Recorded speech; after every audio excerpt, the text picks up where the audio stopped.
The Kethvari Interstellar Academy had produced military officers for 11 species across 6 star systems. Its legendary gauntlet, a survival simulation modeled after the most hostile documented environments in the galaxy, had a completion rate of 62% across all species. For humans, the completion rate was 0. Not because humans failed. Because no human had ever attempted it.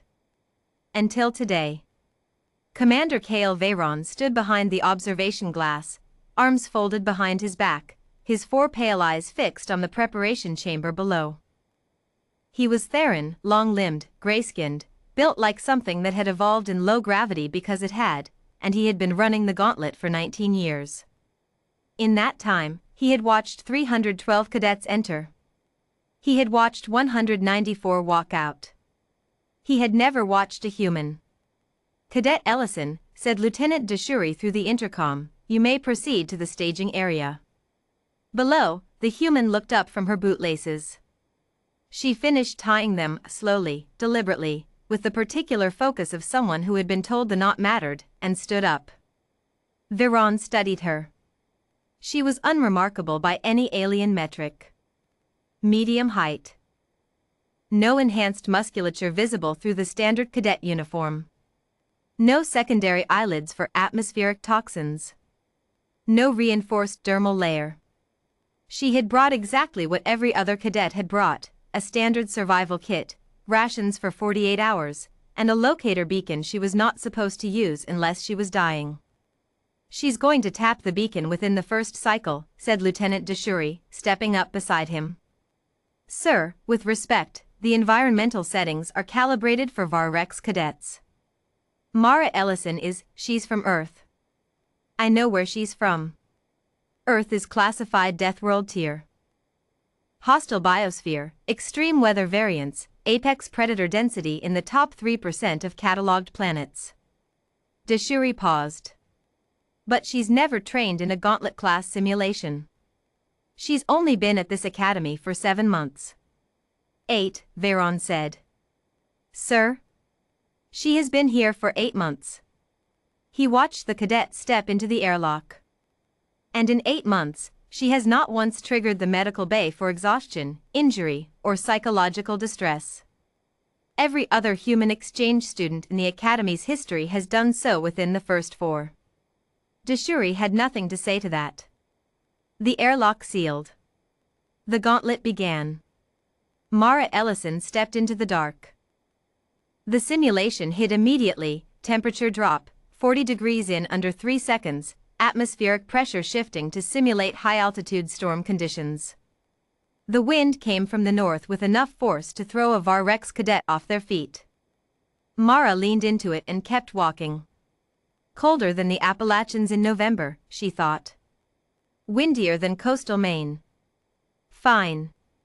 The first biome was the ice shelf, a wide expanse of cracked terrain with thermal vents that released bursts of scalding steam without warning. The vents were timed to be unpredictable, a randomized algorithm designed to keep cadets off balance.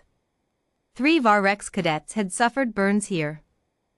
2 Lentari had broken bones after being thrown by steam blasts. Mara watched one vent cycle. Then another. Then a third. She moved. Not between them, through the pattern, timing her steps to the intervals she'd mapped in 45 seconds of observation, crossing the shelf in 4 minutes without breaking a sweat. In the observation deck, Deshuri's mandibles clicked softly.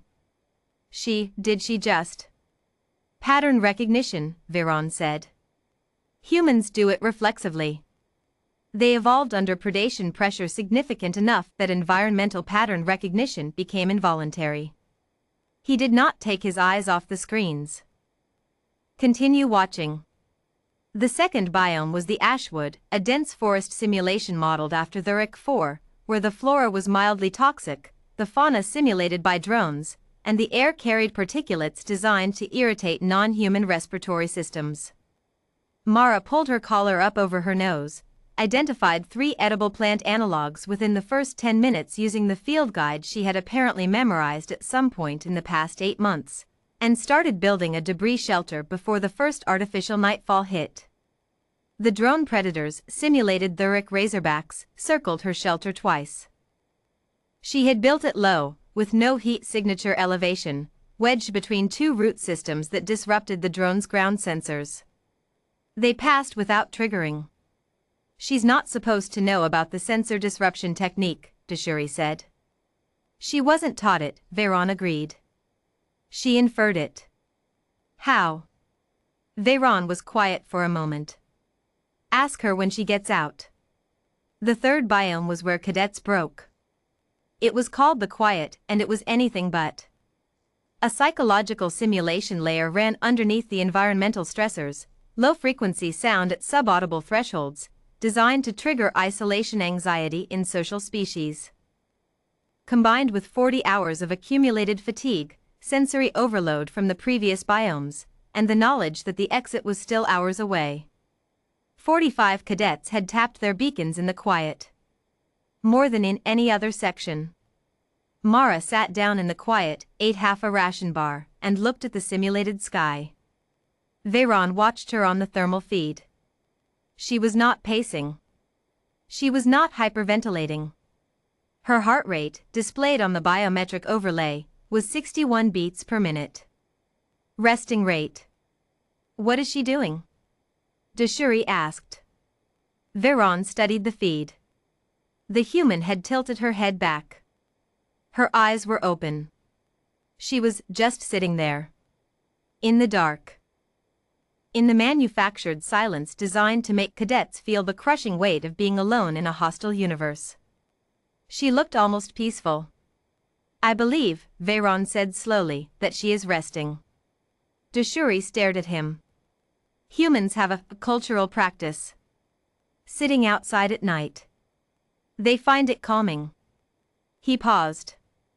She grew up on a planet that was actively trying to kill her at all times. The Quiet is quieter than most of her childhood camping trips. She crossed the final biome, a flooded lowland with simulated predators in the water, the kind that registered as almost identical to natural debris on surface scans, by climbing through the canopy overhead, never touching the water once. She tapped the exit beacon at hour 31. Standard completion time for the gauntlet was 44 hours. She had beaten it by 13. Veyron was waiting for her when she came out of the debrief chamber, showered and carrying her survival kit over one shoulder. She looked tired in the easy, satisfied way of someone who had done something hard and come out the other side of it intact. Cadet Ellison. She stopped. Straightened. Commander Veyron. Walk with me. They walked. For a while, neither of them spoke. The Academy's outer corridors had wide windows that looked out onto the planet below, ochre desert, double moons rising at the edge of the horizon. You crossed the ice shelf in under 5 minutes, he said finally. The fastest time on record is 9. The vents ran on a 12-second alternating stagger with a 4-second overlap. Once I saw 3 cycles, the path was obvious. You built a shelter in the ashwood that the sensor drones couldn't locate. Root systems that wide usually carry mineral-dense soil. Mineral-dense soil scatters electromagnetic signals. I guessed the drones were EM-based. She paused. Was I right? He looked at her sideways. Yes. She nodded once, like she was filing that away. And the Quiet, he said. 45 cadets have failed to complete the gauntlet because of the Quiet. Some of them were decorated veterans from their home militaries. Some of them had trained for years specifically for this test. He stopped walking and turned to face her. You rested. Mara Ellison looked up at him with very calm brown eyes. It was quiet, she said. And I was tired. And I've spent a lot of nights outside in the dark on a planet that actually wanted to eat me. She tilted her head slightly. The Quiet didn't feel like a threat. It felt like home. Veyron looked at her for a long moment. Behind him, through the wide window, the double moons cleared the horizon and cast long pale shadows across the desert. You are aware, he said, that this academy has never produced a human graduate. I'm aware. You are also aware that the next phase of testing is significantly more difficult than the gauntlet. I assumed. It has a 31% completion rate.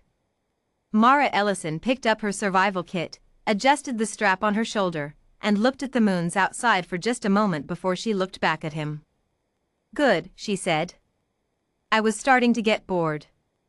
She walked away down the corridor, unhurried, her boots quiet on the floor.